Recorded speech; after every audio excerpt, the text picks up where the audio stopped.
하면 어떤 생각이 듭니까? 좋은 생각은 안 들죠, 그죠? 이 북한이, 그죠? 가장 감추고 싶어 하는 게 뭘까요? 북한 인민들한테 인민들이 깨닫지 못하게 감추려고 하는 게 있단 말이에요. 그게 뭐겠습니까? 어떻게든 감춘단 말이에요. 뭘 감추려고 하죠? 다른 나라가 북한보다 잘 사는 것. 북한을 지상낙원이라고 가르치고 있는데 다른 나라가 우리보다 잘 산다는 거를 그 백성들이 깨달으면, 북한 사람들이 깨달으면 이거는 뭐 폭동이 일어날 수도 있는 거고 아무도 그 북한의 지도자층의 말을 안 들을 거 아닙니까? 그래서 생명 걸고 이걸 막으려고 이 북한은요 지금도 이걸 막으려고 노력하고 있죠. 드라마를 봤다고 사형을 시켜요. 여러분도 드라마 보셔서 알지 않습니까? 우리나라가 그 사랑이 뭐길래 이후로 세계적인 드라마 강국 아닙니까? 이거 한번 보면 끝까지 봐야 된단 말이에요. 그 북한 사람도 그걸 지나가다가 봤으면 얼마나 보고 싶겠습니까? 근데 그걸 봤다고 사형을 시켜요. 체제 유지를 위해서요. 어떻게든 우리나라가, 북한이 다른 나라보다 못 산다는 게 드러나면 안 되는 거예요. 감추고 싶은 거예요. 이거를 가만히 생각하는데 사단도 똑같구나 하는 생각이 드는 거예요. 사단이 어떻게든 감추고 싶어 하는 게 있을 거 아니에요. 그게 뭐겠습니까? 하나님 없이도 행복할 수 있고 하나님이 없이도 하나님과 함께 하지 않아도 이 땅에서 돈 있으면 되고 내가 성공하면 되고 그러면 그렇게 살도록, 그래서 내 상태가 지금 마귀의 노예되어 있고 사단의 자녀가 되어 있다는 사실을 깨닫지 못하게, 눈치채지 못하게 수단과 방법을 가리지 않고 그걸 막는단 말이에요. 그 중세시대는 어떻게 했죠? 성경을 읽지 못하게 아예 막아버렸어요. 그 성경을 읽으면 사형을 시키는 거예요. 성경은 사제만 읽을 수 있다. 신부님만 읽을 수 있다 이거예요. 그래서 성경을 일부러 해석도 못하게, 그때 당시에 이 라틴어 외국어인 거예요. 사람들이 웬만한 사람은 읽지도 못하게 이렇게 만들어 놓은 거예요. 그런데 더 웃기는 거는 그 교회 동네의 신부님도 라틴어를 모르네요. 이러면 이 신부도 성경을 모르고, 그 성경을 모르는 신부가 성도들한테 무슨 얘기를 하겠습니까? 다 죽는 거예요. 그래서 마틴 루터가 당시에 신부였잖아요. 이때 성경을 읽으면서 답을 찾은 거예요. 기록된 바 의인은 믿음으로 말미암아 살리라 함과 같으니라. 이 말씀 딱 붙잡고요 살은 거예요. 노력으로 행위로 구원받는 게 아니라 믿음으로 구원받는 거구나, 이걸 깨달은 거예요. 중세시대는요 또 어떻게 합니까? 이 복음 가진 자, 마녀사냥이 뭐겠습니까? 당시에 진짜 혼자 조용히 신앙생활 잘하는 여자들, 정말로 진짜 교회에 붙어 사는 여자들 마녀로 취급해서 불에 태워 죽인 거예요. 중세시대는 이렇게 복음 막으려고 복음 가진 자를 사형에 처하고 성경을 읽지 못하게, 말씀을 읽지 못하게 이렇게 막았단 말이에요. 그런데 결국에는 이 마틴 루터를 통해서 성경이 번역되어지고 모든 사람이 이 복음을 쉽게 알 수 있게 됐어요. 그럼 지금 오늘날은 사단이 어떻게 막으려고 하겠습니까? 이 복음을요 가치 없어 보이게 만드는 거예요. 복음이 없이도 충분히 잘 살고, 그렇잖아요. 복음 가진 자들이 오히려 더 못 살고, 우리가 복음 가졌는데 왜 우리는 이 모양 이 꼴로 살아야 되며, 우리가 복음 가졌다고 하는데 복음 가졌다고 하는 사람들이 더 사기 잘 치고 더 못된 짓을 많이 하고 더 하나님 앞에서 악하게 범죄를 하고 있는데 그거를 보고 있으면 세상 사람들이 예수 믿고 싶겠습니까? 그렇게 해서 복음 자체를 가치 없이 만들어버린다니까요. 그런데 한 가지 절대 잊으면 안 되는 게 뭐냐면요, 아무리 사단이 이렇게 복음을 막으려고 하고 복음이 우리 눈에조차도 가치 없어 보인다 할지라도 이 복음이 아니고서는 그 어떤 것도 흑암 세력을 꺾어낼 수 없다는 거예요. 그 어떤 것도 이 복음 말고는 우리를 건져낼 방법이 없다는 거예요. 살 길이 없다는 거예요. 복음만이 저와 여러분을 살리는 유일한 답인 줄 믿습니다. 복음만이 이 사단의 권세에서, 죄의 굴레에서 그 아래에 있는 우리를 빼낼 수 있는 줄 믿습니다. 하나님을 만날 수 있는 유일한 길이 바로 복음인 줄 믿습니다. 그래서 저와 여러분은 오늘도 이 하나님의 말씀에, 성경에 기록된 예수 그리스도가 필요한 거예요. 오늘도 그리스도가 필요해서 이 자리에 오신 거 아닙니까? 아닙니까? 복음이, 이 가치 있는 복음이 선포되는 것이 어디입니까? 교회란 말이에요. 또 이 복음으로 내가 어떻게 살아나는 시간이 바로 무슨 시간입니까? 예배 시간인 거예요. 내가 현장에서 이 복음을 누리는 시간이 바로 기도 시간이고요. 사단이 제일 싫어하는 게 바로 이 복음 누리는 거예요. 그래서 예배를 가장 싫어하고 저와 여러분이 예수 이름 가지고 기도하는 것을 가장 싫어하는 거예요. 그래서 이 두 가지만 막으려고 사단은 수단과 방법을 가리지 않는 거예요. 그래서 오늘 제목을요, 참된 예배 축복이라는 제목으로 나를 살리는 예배가 회복되기를 주님의 이름으로 축원드립니다. 먼저 봐야 될게요. 이 사단은요, 진짜 방해를 하는데 뭘 가장 방해하겠습니까? 예배를 드리러 우리가 모였잖아요. 그럼 뭘 방해하겠습니까? 이 교회에서 복음만 전달되지 못하게 어떻게든 막을 거란 말이에요. 그럼 뭘로 막겠습니까? 제가 제일 싫어하는 얘기 중에 하나가, 제가 이렇게 가끔 이렇게 성도님들 집에 가면 성도님들이 막 자기 친구들한테 소개시켜줘요. 우리 목사님이시다고. 목사님인데 앉아보라면서 뭐라고 하냐면요, 목사님 오늘 좋은 말씀 해주실 거다라고 이야기해요. 좋은 말씀이 뭡니까? 교회에 지금 좋은 말씀 들으러 왔습니까? 좋은 말씀은요, 진짜 뭐 TV 틀면 요즘 강의 뭐 김창옥 씨 이런 거 보면 너무 재밌잖아요. 오히려 막 용기도 되고 용기도 나고 힘도 나는 거 많다니까요. 그런데 교회에서 예배 시간에는요, 좋은 말씀 하는 시간이 아니에요. 좋은 말씀이 뭡니까? 큰 가르침, 클종자에 가르칠 종교예요, 종교. 사단은요, 교회가 복음 말 안 하고 좋은 말씀 하기를 원해요. 그래서 교회가 종교화 되기를 원하는 거예요. 그래서 어떤 걸 갖다 주죠? 세상 것을 자꾸 접목시키고 세상 것을 자꾸 하도록 만들어가는 거예요. 교회가 재미있으면 좋잖아요. 재미있는 건 좋아요. 그런데 재미를 위해서 이제 온갖 프로그램, 교회가 오락 프로그램으로 가득 차버리는 거예요. 그래서 어떤 교회는 찬양만 2시간 하는데 메시지는 30분도 안 해. 이 예배는 30분도 안 되는 거예요. 그 중요한 것은 전달 안 되고 분위기만 띄우고 방방 뛰다가 그냥 집에 오는 거예요. 어떤 교회는 상담 이런 거에 생명 거는 거예요. 또 요즘 이제 진짜 미래를 예측하는, 그래서 제대로 준비해보자 하는 교회들은 뭐 해주냐면요, 이 성도들이 앞으로 어떻게 먹고 살아야 될 것인지 그 인생 방향을 컨설팅을 해준대요. 당신은 이런 거 잘하니까 앞으로 이런 일을 준비해서 이렇게 해라고.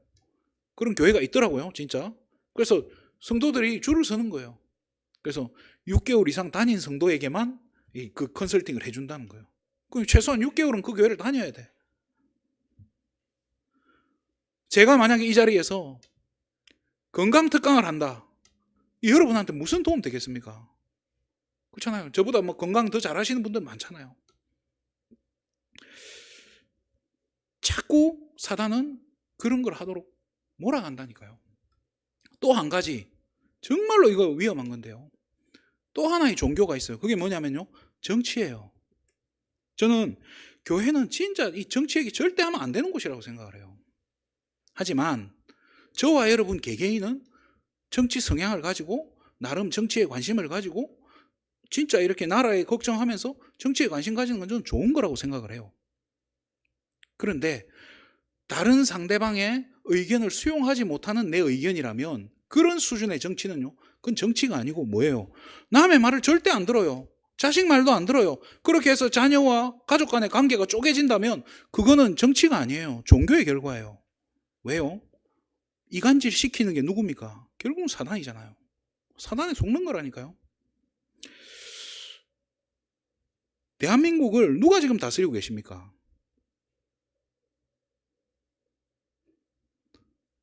저는 100% 하나님이 이 나라를 지키고 계신다고 믿고 있습니다. 그렇다면 누가 대통령이 돼도 아무 상관없어요. 저는 진짜 아무 관계없어요. 우리 교회에 그렇잖아요. 우리 교회가 진짜 은혜 받아가지고 막 교회가 대부흥을 해서 우리 교회에 국회의원이 한 5명 모인다고 칩시다. 그런데 다 당이 달라. 다 당이 다른 국회의원들이 우리 교회 예배 드리러 온다고 칩시다. 그분들 다 살아야 됩니까? 죽어야 됩니까? 그분들 중에 한 분만 살아야 되고 나머지 4분은 죽어야 됩니까? 모든 사람에게 결국은 복음 필요해요. 정치로 사람 살리고 정치로 나라 살리는 게 아니라 사실은 뭘로 살리는 겁니까? 살리는 것은 복음밖에 없는 거예요. 그래서 교회는 다른 얘기할 필요 없는 거예요. 복음만 얘기하면 된다고 저는 생각합니다. 그래서 사단이요, 이거 얘기 못하게 계속 방해하는 거예요. 그러면 두 번째로 봐야 될게요. 예배가 올바로 회복될 때 어떤 일이 벌어지는지 오늘 우리 본문을 통해서 조금 확인해 봤으면 좋겠습니다. 3절 4절에 보면요, 사무엘이 이야기합니다. 너희 중에 있는 우상을 다 버리라. 그때 당시에 이제 이 이스라엘에 깊이 뿌리 내렸던 우상들이 2개죠, 그죠? 바알과 아스타롯이라는 이 2개의 우상을요 갖다 버리라는 거예요. 2개의 신을 갖다 버리라는 거예요. 그러니까 이 이스라엘 백성들이요, 이 착하죠, 그죠? 사무엘 말 듣고 다 우상을 버린 거예요, 그죠? 하나님만 섬겼다고 나오는 거예요. 이게 뭐예요? 우상이 뭡니까? 하나님보다 더 사랑하는 모든 것이 우상이에요. 하나님도 사랑하지만 내게는 돈이 더 사랑스럽다. 하나님보다 내게 자녀가 더 사랑스럽고 하나님보다 우리 가족이 더 사랑스럽다면 그것조차도 우상이 될 수 있는 거예요. 하나님은 하나님께만 가장 가치를 두고 집중하기를 원하시는 거예요. 그게 우상을 버리고 하나님께 나아가는 거예요. 그러면서 5절에 사무엘이 명령을 합니다. 너희는 이제 어디로 모이라고요? 미스바로 모이라라고 이야기합니다. 이 미스바에 와서 이 사람들이요 뭘 하죠? 여호와 앞에 물을 부었다라고 나와요. 그러면서 금식했다고 나와요. 이게 무슨 의미입니까? 물 붓는다고 뭐 문제 해결되는 거 없어요. 사실은 물 붓는다는 게 뭐죠? 계시록에 보면 22장 14절에 보면 자기 두루마리를 빠는 자가 복된다라고 이야기해요. 이게 뭐냐면요, 우리 마음을 깨끗하게 하는 거예요. 정결하게. 여러분 오늘 이 자리에 나오실 때 경건한 마음으로 나오시잖아요. 오늘 주일이니까. 그렇잖아요. 자, 그래 경건한 마음으로 하나님께 나가라 이거예요. 그러면서 그런데 문제는 뭐냐? 7절에 블레셋이 쳐들어오는 거예요. 이 블레셋이 영어로 팔레스타인이에요. 지금 우리 가자지구랑 이스라엘이 지금도 갈등하고 있죠, 그죠? 그 원인이 여기 있는 거예요. 이 블레셋이 끊임없이 이스라엘을 공격했는데 이 예배 드리려고 모여있는 이스라엘 백성들의 소식을 듣고 블레셋이 쳐들어오는 거예요. 기왕 모여있으니까 이번에 일망타진할 수 있겠다고 쳐들어오는 거예요. 그러니까 어떻게 해요? 이스라엘 백성들이 막 두려워서 벌벌 떠는 거예요. 그래서 8절에 사무엘에게 부르짖는 거예요. 하나님께 부르짖고 사무엘에게 부탁하는데요, 사무엘이 어떻게 하죠? 어린 양을 가져다가 온전한 번제를 하나님께 드렸다라고. 번제가 뭡니까? 짐승을 잡는데, 그죠? 칼로 짐승을 쪼개는 거예요. 쪼개서 그 피를 가지고 하나님께 드리는 거, 나아가는 예배인 거예요. 구약 시대에는요, 짐승을 누가 잡냐? 내가 잡아야 돼요. 제사장이 잡아주는 게 아니에요. 내가 데려가서 잡아야 되는 거예요. 그래서 집에 있는 양을 데리고 갑니다. 아빠랑 아들이 양을 데리고 가는데 그 양을 아기가, 그죠? 그 아들은요, 그 새끼 양이 귀엽잖아요. 그 종일 그 막 데리고 가는 거예요. 귀여운 양 막 이렇게 어르고 달래가면서 데리고 갔다가 그 양이 죽는 모습을 예배 시간에 확인해야 돼요. 엄청난 거예요. 제사장이 잡아주는 것도 아니라니까요. 내가 직접 잡아야 되는 거예요. 얼마나 이게 끔찍한 일입니까? 이게 무슨 뜻입니까? 그렇게 하지 않고서는 하나님께 갈 수 없는 존재인 거예요, 우리는. 사실은 내가 죽어야 되는데. 그래서 나 대신에 짐승이라도 잡아서 하나님께 가야 되는 거예요. 그런 존재인데요. 이 피제사의 온전한 예배라 했잖아요. 온전한 번제, 무슨 말입니까? 피제사의 정확한 의미를 알고 피제사의 주인공 대신 이 그리스도의 비밀을 알고 하나님께 예배드렸다는 거예요. 그때 어떤 일이 벌어지죠? 10절에 하나님께서 우레를 바랬다라고 나와요. 천둥소리죠, 그죠? 그래서 블레셋 사람들이 혼란스럽게 혼비백산하게 만들어서 만들었는데 그 다음에 어떡하죠? 11절에 이스라엘 백성이 나가서 싸웠다고 나와요. 아까는 분명히 두려워해서 막 벌벌 떨었다고 하는데 그 다음에 어떻게 해요? 나가서 싸우는 거예요. 처음에는 두렵죠. 자기들이 하나님 앞에 물도 붓고 나름 경건한 마음으로 왔는데 그거 했다고 문제 해결되는 게 아닌 거예요. 오히려 더 큰 문제가 일어나요. 사단이 막 들고 일어나잖아요.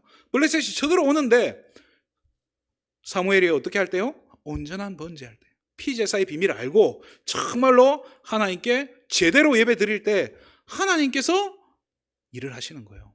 그래서 하나님의 도움의 손길이 임하는 거예요. 그러면서 이 이스라엘 백성이요, 예배 드리고 나니까 뭐가 생긴 거예요? 힘이 생긴 거예요. 그래서 따라 나가서 이제 싸우는 거예요. 쳐들어온 블레셋을 어떻게 해요? 전부 격퇴시키는 거예요. 그러면서 오히려 뺏긴 땅까지 전부 회수하게 되고요. 13절에 보면 다시는 공격해오지 못했다라고 나와요. 블레셋이 다시는 쳐들어오지 못했고 14절에 그 땅에 뭐가 있었다고요? 평화가 있었다라고 나옵니다. 이게 예배의 축복이라는 생각이 듭니다. 그럼 이걸 다시 우리가 좀 정리를 해서요. 이제 세 번째로요. 참된 예배 회복이 나는 어떻게 이 어떻게 예배를 회복해야 되냐는 거예요. 그래서 이 예배를 회복해서 나를 살리는 행복한 시간이 오늘부터 시작되기를 주님의 이름으로 축원드립니다. 주보에 보면 예배 순서 맨 위에 보면 요한복음 4장 24절 말씀이 성경 구절이 적혀 있습니다. 하나님은 영이시니 예배하는 자가 영과 진리로 예배할지니라 라고 적혀 있습니다. 이 말이 뭡니까? 영이신 하나님께 집중해야 돼요. 보이지 않는 하나님께 우리가 집중하는 시간이 예배 시간이란 말이에요. 하나님은 보이지 않아요. 그래서 우리는 막 희미하게 어렴풋하게 인식하지만은 하나님은 저와 여러분의 모든 사정을 다 알고 계신다 했고요. 우리의 머리털까지 세고 계신 바 된다라고 해요. 그런 분이에요. 우리의 사정을 다 알고 있다니까요. 오늘 이 자리에 나와 계신 여러분의 사정을 하나님은 완벽히 꿰고 계시는 거예요. 그 하나님 앞에 나아갈 때 오늘 이스라엘 백성들이 물을 뿌렸던 것처럼 어떤 마음으로요? 진짜 깨끗한 마음으로 나오라는 거예요. 예수님도 이야기하십니다. 마태복음 5장 24절에요. 형제와 화목하지 않고서는 예배 드리지 말아라고 얘기해요. 부부싸움 실컷 하고 와가지고 그 부부가 이렇게 나란히 앉아가 예배 시간에 경건한 얼굴로 앉아있다. 그게 되겠습니까? 그게 안 된다니까요. 화목하고 잘못한 거 있으면 회개하고 하나님 앞에 온전히 서라는 거예요. 마음에 거리낄 게 없도록 그렇게 만들어서 나오란 말이에요. 그런데 그렇게 하면 집중할 수 있죠. 근데 문제는 뭐죠? 그렇게 한다고 해서 흑암이 꺾이는 건 아니에요. 그렇잖아요. 그렇게 한다고 해서 우리 가정 가문의 역사는 흑암 세력, 저주의 세력이 꺾이는 게 아니에요. 그럼 결국에는 뭘 가지고 나가야 되죠? 진리 대신 그리스도 이름 가지고 나가는 거예요. 그래서 영과 진리로 예배한다. 이게 뭐예요? 영이신 하나님께 진리 대신 그리스도 이름 붙잡고 나가라는 거예요. 그게 뭐예요? 온전한 번제물 대신 이 예수 그리스도 이름 붙잡고 나가는 거예요. 그때 하나님께서 저와 여러분의 6일 현장에 월화수목 금토일 그 여러분이 가 있는 그 현장에 하나님의 도우심이 나타나게 될 겁니다. 그것을 맛봐야 그게 신앙생활이지. 그것을 맛을 못 보는데 매주일 1년에 52번이나 교회에 나온다. 보통 일 아니에요. 그것도 고생이에요. 시간 낭비, 에너지 낭비, 헌금까지 해야 돼. 돈 낭비예요. 그렇잖아요. 저와 여러분의 6일 현장에 하나님의 도우심을 실제적이고 사실적으로 누려야 될 거 아닙니까? 그러면서 뭐죠? 영적 싸움할 수 있는 힘, 블레셋 군사들과 싸울 수 있는 그 힘을 이 예배 시간에 얻으라는 거예요. 그렇죠? 사단은 24시 우리를 공격해요. 그 흑암 세력을 이길 수 있는 영적인 힘을 공급받는 시간이 예배 시간이라는 거예요. 우리가 영이신 하나님께 진리 대신 예수 이름 붙잡고 나아갈 때 하나님께서 이 힘을 주시는 줄 믿습니다. 말씀을 마치겠습니다. 이 예배는요, 종합 축복이에요. 종합적인 축복이라는 겁니다. 예배 때, 오늘 예배 때만 기도 몇 번 하는 줄 아십니까? 들어올 때 앉아서 한번 기도하시죠. 묵도할 때 또 기도해요. 그죠? 또 합심 기도도 해. 또 설교 끝나면 또 기도해. 마지막에 축도까지? 그것도 기도죠. 헌금 기도까지 해요. 기도 몇 번 합니까? 이때 예수 이름이 몇 번 나옵니까? 엄청나죠? 찬송은 또 몇 번 부릅니까? 우리 입술로 찬송 안 해도 묵도할 때 찬양 나오죠. 그렇잖아요. 기도 끝나면 또 찬양 나오죠. 찬송가만 3번 불러요. 그렇잖아요. 축도 끝나도 또 찬양 나오잖아요. 찬양으로 하나님께 계속 영광 돌리는 거예요. 그러면서 말씀 듣는 시간에 이때 진짜 예수 이름 몇 번 나옵니까? 사단이 싫어할 수밖에 없다니까요. 하나님이 가장 가치 있게 여기는 시간인 거고 하나님이 가장 즐거워하는 시간인 거예요. 이때 이 자리에 우리가 참여해 있다. 어마어마한 축복인 줄 믿습니다. 그런데 이런 자리에 나올 때 우리의 마음이 만약에 진짜 막 집에 가스불은 끄고 나왔나? 염려가 막 지금 아직 해결되지 않아. 빨리 마치고 어디 가서 뭐 해야 되는데 우리 후대들 빨리 마치고, 제가 어릴 때는 막 마치고 PC방 갈 생각밖에 없었는데요. 그런 생각들로 가득 차 있다면 얼마나 안타까운 겁니까? 고린도전서 6장 1절 2절에 그렇게 말합니다. 이런 시간에 은혜를 헛되이 받지 말아라고 얘기합니다. 지금 이 자리가 어딘 줄 알아라는 거예요. 보라, 지금은 은혜를 받을 만한 때요. 지금은 구원의 날이로다 라고 이야기하고 있습니다. 이스라엘 백성이 어디에 모여 있습니까? 미스바에 모여 있습니다. 이 미스바의 뜻이 뭐냐? 망대란 뜻이에요. 온 이스라엘 백성이 어디에 모이냐는 거예요. 그 망대가 바로 뭡니까? 교회예요. 예배드리는 자리에 이스라엘 백성이, 하나님의 백성이 오늘 이 시간 이 자리에 모여서 예배드리는 이 시간에 하나님 예비하신 최고의 힘과 축복을 누리시기를 주님의 이름으로 축원드립니다. 6일 현장에 정말로 하나님께서 인도해 가시고 여러분을 지키시는 하나님의 의로운 오른손으로 여러분을 정말로 눈동자같이 지켜가시는 것을, 인도해 가시는 것을 체험하는 한 주간 되시기를 주님의 이름으로 축원드립니다. 기도하겠습니다. 하나님 참으로 감사를 드립니다. 우리 세계비전 가족들을 하나님 축복해 주시고 정말로 이 6일 현장에 영적 싸움할 수 있는 힘을 얻게 해주시고 하나님의 정말로 그 도움의 손길이 누려지고 체험되어지는 축복된 한 주가 시작되게 하여 주시옵소서. 우리가 처해 있는 모든 현장에서 기도가 시작되게 해주시고 우리가 모일 때 정말로 이 예수 이름 가지고 올바른, 정말로 사무엘이 온전한 번제 드렸던 것처럼 올바른 예배가, 나를 살리는 예배가, 정말로 참된 행복 누리는 예배가 시작될 수 있도록 축복하여 주시옵소서. 모든 영광을 하나님께 돌립니다. 그리스도 대신 예수님의 이름으로 기도드립니다. 아멘.